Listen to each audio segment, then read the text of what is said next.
Hi everybody, this is Rose of Sharon. I'm back again with another book review, excuse me. This is a biography written by Mr. William Shatner. It's called Live Long and What I Learned Along the Way with David Fisher. I didn't know this, but Mr. Shatner actually grew up in a Jewish household, and I thought, it's interesting. I never would have thought that, but it makes sense if you know anything about his style of humor. And he speaks about that along the way and his friendship with Leonard. And he said that even during his death, he feels like Leonard shut him out quite a bit, which is, I thought that was kind of unusual. But he then made another statement that the only people he really thought that knew him were his current wife. He'd been married 3 times, I think he said in the book, if I can remember correctly. Because Nadine or Noreen, I think her name's Noreen. Noreen sadly overdosing took her from him, and then he married Elizabeth. And he's still married to Elizabeth. That's his current wife. Let me see. He talks about playing T.J. Hooker. He talks about Twilight Zone. He talks about Star Trek and playing Danny Crane on Boston Legal. I've known every role that he's played, and all of them are my favorites. And then he talks about other roles that he's had as an actor, the people he's loved and lost, his philosophy. And this chapter he writes about relationships in and of themselves, and that romantic love is a recent invention. And it's actually quite amusing, and it's very telling too, in the fact that I don't think human beings really understand romantic love per se. And then he speaks of the unconditional affection that we receive from our pets, and just the different kinds of events that he has fielded in his time with the American Legion and riding on horseback, being involved with Harley Davidson, different reality shows, being the Priceline Negotiator. Most people probably know him as the Priceline Negotiator, not really knowing what he's done before. I do, just because I grew up with parents who were older, and Star Trek was, and still is, one of my favorite television shows of all time, including movie series. But this is a really good biography, and there's a lot of really excellent takeaway to come with this book, even though it's really relatively short. And I know I got the large print edition.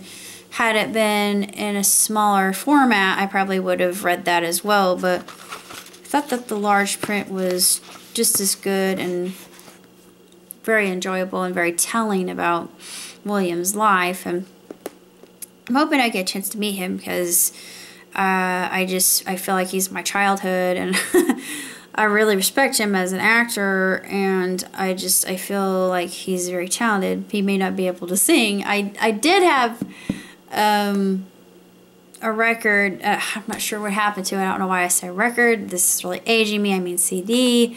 I have a CD of him, and or I should say he and Leonard, and actually Leonard could sing, and it was called Spock Sings, and I'm not sure what happened to it. I think it just got lost in the shuffle with all my other CDs. I'm not really sure what else to say about the book itself, but if you're a fan of Shatner's work and just of his philosophy, everything he's done, and all the good that he's provided for so many organizations, I can't even begin to list them all. But I feel like he is a humble man, and the way that he explains relationships in the book is particularly of great interest, especially for somebody who has loved and lost and is in love currently again and plans to continue that relationship long into the end. And he also talks about death in and of itself and why it's such a taboo topic, but we all face it because we're all mortal, and I know that's kind of morbid, but I don't mean to be such. It's just, for me, I have been surrounded by it my entire life. I've come to respect it. I have actually come to embrace it and call it as a friend rather than being afraid of it. I used to be extremely afraid of it. Not so much anymore. After Dad died, I actually got more sense of closure, and it brought me great peace, as strange as it may sound. And I actually dealt with a little bit of a scare in 2008 when I thought I was near the brink of death. I really wasn't. It was just unbelievable, unbearable pain that I didn't understand. It happened to be an ovarian cyst, but needless to say, that was a very frightening time in my life, and luckily I never had that happen ever again. Thank God. But anyways, that's all I have to say. This is a really excellent book. And of course he has a dedication at the very beginning about an agent that he met on the scene in Los Angeles. And he talks about his views on the afterlife too, because he really doesn't have a so-called belief in whether there's a paradise or whether there's a inferno,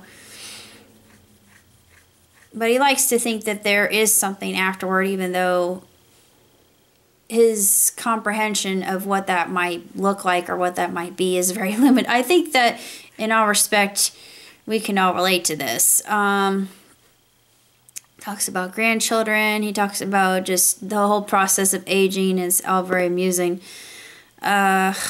His filming, what he's been currently working on, and prospects of that, and it's all very, very well written and very telling, very revealing, and very humble, I do believe, in the fact that he reveals quite a bit about himself that normally you would never know about him, and he's human just like anybody else is. And a lot of people put people like Mr. Shatner on a pedestal because they feel, oh, you played Captain Kirk and you must be this really cool guy, and I adulate you because you just seem like you're a complete and total badass. But you know, in all reality, he probably is a total badass, but he's still a human being deep down inside, and he's like a lot of us are, and just trying to understand